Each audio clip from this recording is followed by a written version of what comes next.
but you guys are meeting at Cheetah. There's a couple rules we got to go over. We have last thing is cell phones. So pictures are completely permitted.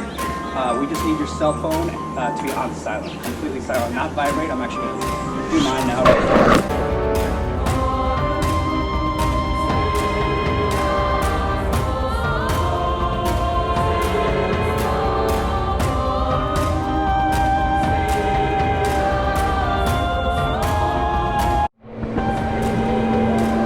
Pull up, bro. Come to the top of the rocks. Yes, let's go. Get 15 minutes of fame, man. Let's go. Okay, heard you, bro. Heard you, bro. What you doing? About to pose for me? Heard you. Pose. Hey, hit it one time. Next pose. Next pose. Come on, next pose, bro. He's judging us. You judging me, bro? Hit the next pose now, bro. Oh, you got your tail in the air and all that. I see you. Let's get some angles. I get you with the angles, bro.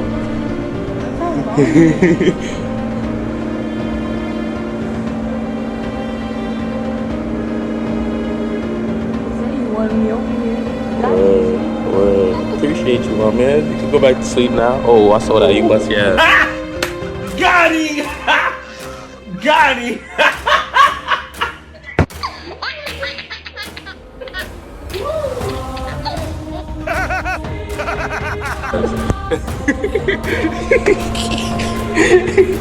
He tripped in the hole like how, bro?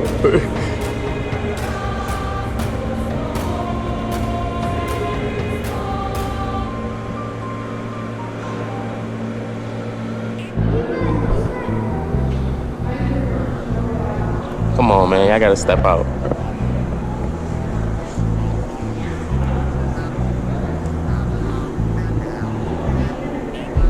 His ears though, so fun.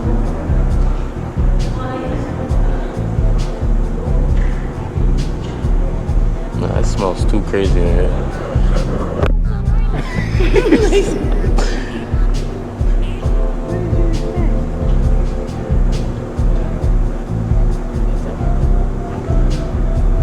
They gotta put a thing of food in the middle, man. I don't know where they. Word, come out, bro. Oh, damn. It's like that, I'm going.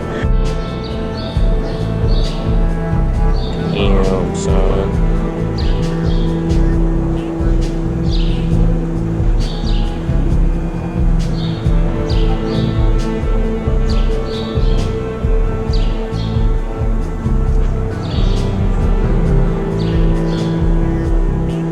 Don't aim that thing at me. This is all I'm picturing right now. Like, nah.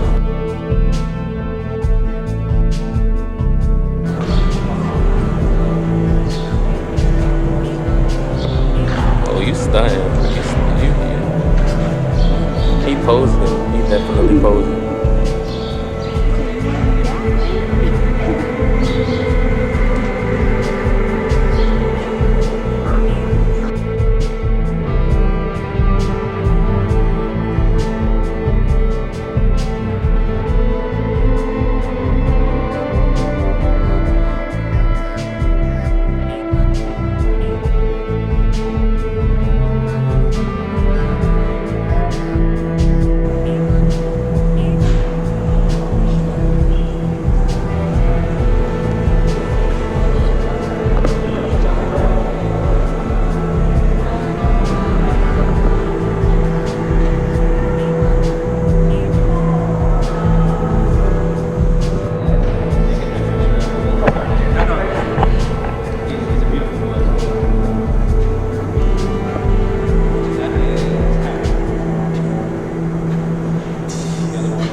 He's itching.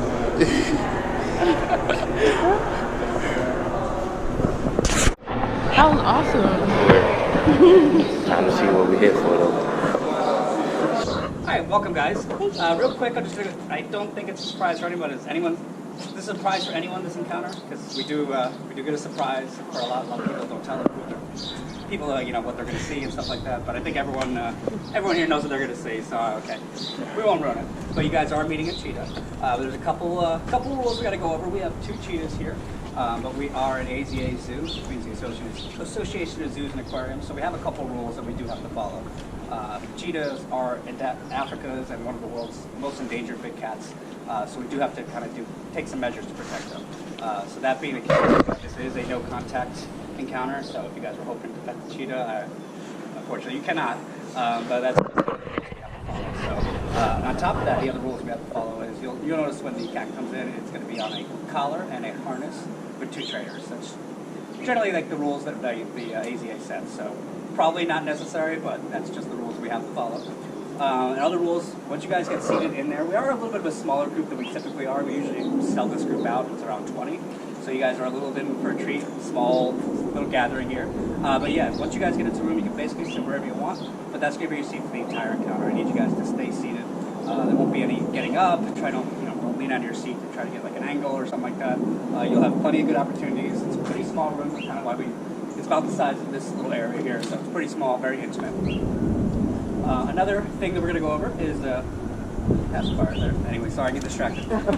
Poor baby is missing his pacifier.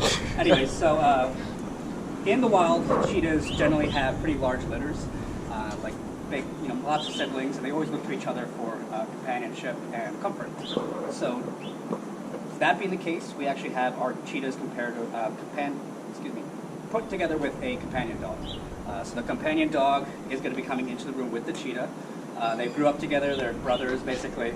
But this is the toughest part and the toughest rule. When the dog is in the room, we cannot pay any attention to the dog. The dog is working basically. The job of the dog is basically, they're going to ask you this, so if you guys want to blurt it out, you can. The job of the dog is basically just to keep the cheetah calm. As I mentioned, they have these big litters, they all look to each other, so they're going to look to the dog to be calm. So the dog will come in first, kind of survey you guys, plop down on the side, and the cheetah will take that as a cue that, okay, everything's cool, come in. So yeah, that's going to be your hardest rule to follow, is just ignore that dog. While the cheetah's in the room, the dog's working, so just let him do his thing. He's not the best at his job, so sometimes he gets distracted by scraps that fall on the floor or something like that. Yes, I was about to get to that. So no, you're good. So yeah, he's not really rewarded while he's in the room, but that is his reward at the end. When the cheetah is finished, that's the dog's time. So yeah, the dog they'll come around, you get plenty of chance to pet him, and plenty of things. We have about 250 animals in this building. All animal ambassadors are training to be animal ambassadors or retired animal ambassadors. So these keepers have a pretty diverse resume as far as zookeeping. So if you have any questions about cheetah, anything really, feel free to ask them. They'll just talk and talk and talk. Usually, if you have a question, just raise your hand. They'll be happy to answer it. Like these guys, they love these animals. They love talking, so they'll answer any questions you guys have. If you have any food or beverages, you're going to need to leave them in a vestibule. It's a little area right in front of the room. Lots on both sides. If you want to leave coats, bags, anything, it's going to be safe there. Usually we tell people to leave their bags and coats because we don't have so much room in this space in the room, but we are a little bit, there might be some space beside you if you want to leave anything. Just food and beverages, got to leave beside. Last thing is cell phones. So pictures are completely permitted. We just need your cell phone to be on silent, completely silent, not vibrate. I'm actually going to do mine now. These cats can hear basically everything, and we want to make sure that they are concentrated on their training session. What you're guys will be witnessing is basically a training session, so we want to just make sure there's no distractions at all. But yeah, feel free to take as many pictures as you guys want, and just make sure your flash is off as well. Anything else? Do you guys have any questions what I've gone over so far? No flash. All right, I think we're all set. You guys excited? Yes. Yeah. Good. So yeah, like I mentioned, you guys are a little bit of smaller group, so we do have, it's gonna be a nice little intimate session here. All right, we'll start walking over. Thank you. If anyone's first time to the zoo? Yeah. You guys? Welcome. Where are you guys from? Okay. What made you guys decide to come down? Birthday. Oh! Did you have birthday kid? Remind me. I'll run back and grab one for you. We'll remind you. Yeah. We'll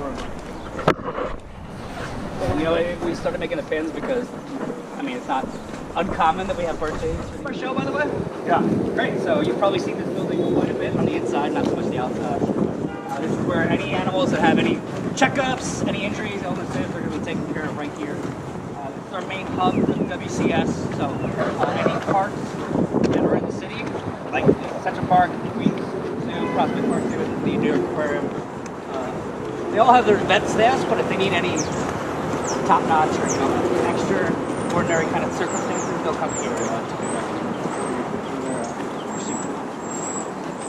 This building here is our quarantine building. So it sounds a lot scarier than it actually is. Any animal that we're getting from another zoo or another facility, they have to go through a mandatory quarantine. About 30 or 40 days, depending on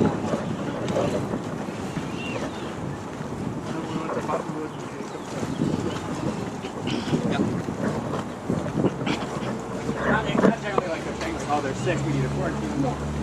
Coronavirus here, it's a mandatory thing though, and we will also use it as kind of storage. Let's get ready. We have 7 full-time vets that work here at the Bronx Zoo. They will work in that building, and 2 of those vets are doing the residency, so they're here. Any time of day, animals can get help here. It's pretty amazing. Especially animals in this building, they're literally right there, so they get a lot of attention.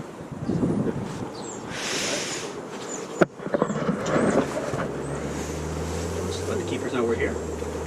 Like I said, this is the room that you can leave anything in if you want to leave jackets, food, that kind of stuff.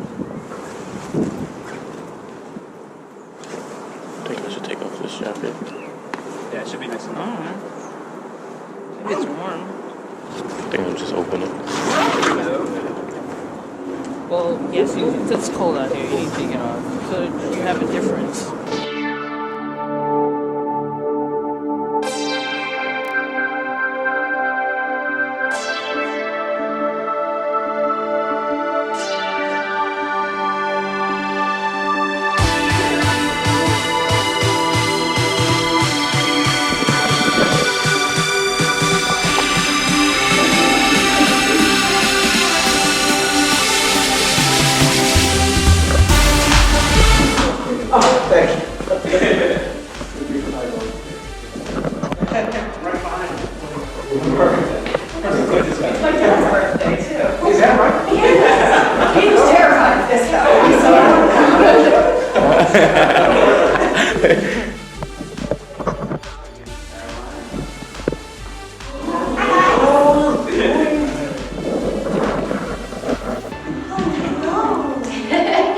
So I just mentioned my name is Caroline. This is one of my best friends. Her name is Wednesday.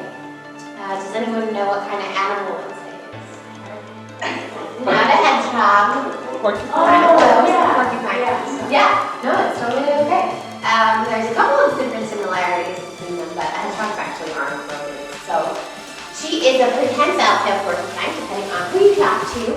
There are 21 different species of porcupines in the world. The Wednesday species is a prehensile tail porcupine. And so I feel like most people, when they think of the word porcupine, they think of this awful, terrible looking animal. Hopefully after today, you guys have a different opinion on them, because they're absolutely adorable. Obviously a little bit biased, but still. So these guys, being that they are prehensile tailed, that means that they use that prehensile tail pretty much as a fifth limb.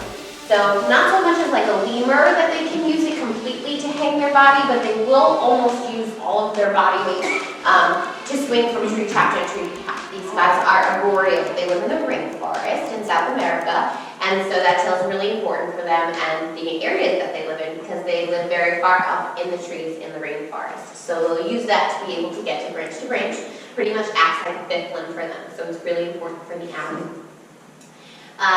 So a huge myth of porcupines is that they can shoot their quills. I don't know if anybody here thinks that, but that's a pretty common thing for people to think of them. And so they actually can't do that. That's a giant myth. What quills actually are modified version of hair. They're actually made out of the same thing that can be found in our hair as well as in our fingertips.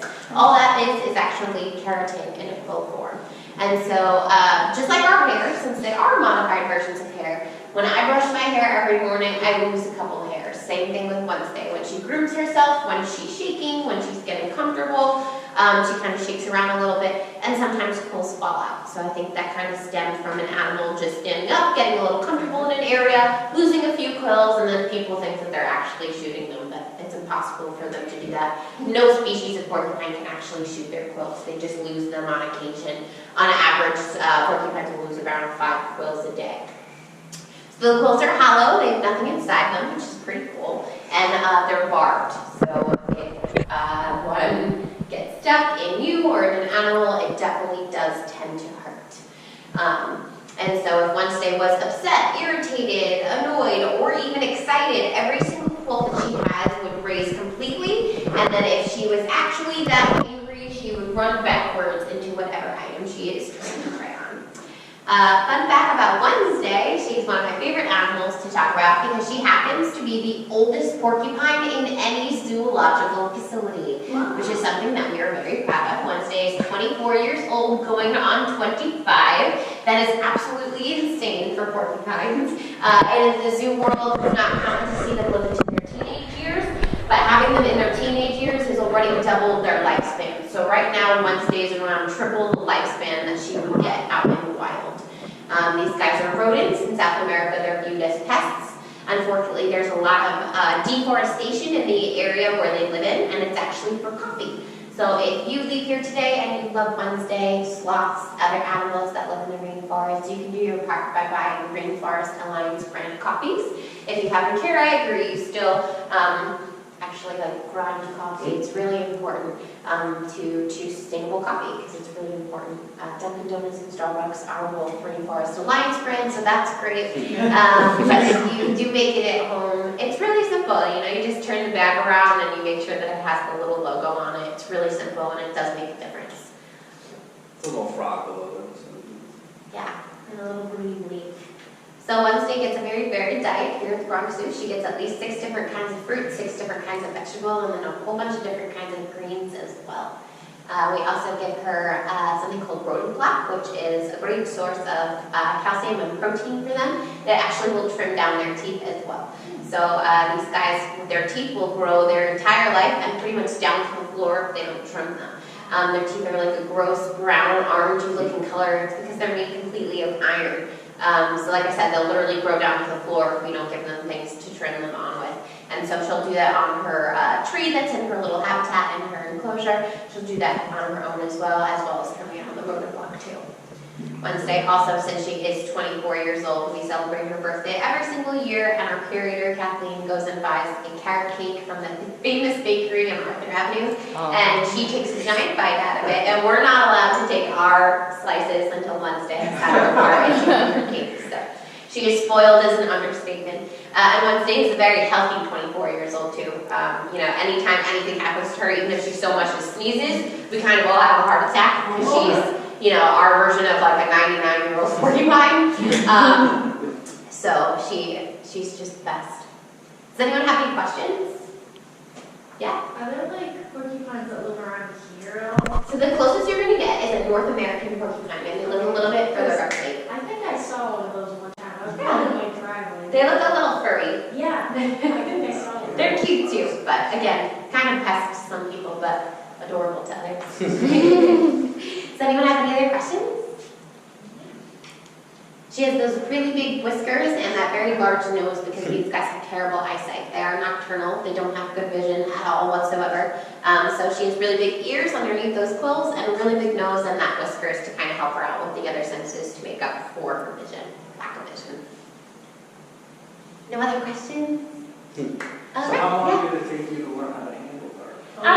So I I didn't help raise Wednesday, but I actually raised a different porcupine, and so I had a lot of experience in that realm, but it's taken me about 9 months to have a good relationship with her. She doesn't really just trust anybody to pick her up right off the bat, so it's kind of a lot of like feeding and positive things together before she'll even let you go near her, to be honest. And even then, so, you know, like people will build a relationship for a couple months and she still won't have anything to do with certain people. So it's kind of just built on that. There's a lot of trust that goes into it. But yeah, she's a good girl. Yeah. And so we'll get your next guest ready. That's how she picks her up. What did you say? I was gonna ask how you pick her up. Oh, like this. So she does have clothes on her stomach, but they're much smaller. She don't want to go for you. Yeah, like she mentioned, there's a lot of trust that's built up there. Don't just grab a porcupine from the wild like that. So I swear to it. yeah, as Skylar was mentioning, their underbelly is it has quills, but their quills are a lot softer, so they kind of hold, so she doesn't get poked or anything like that.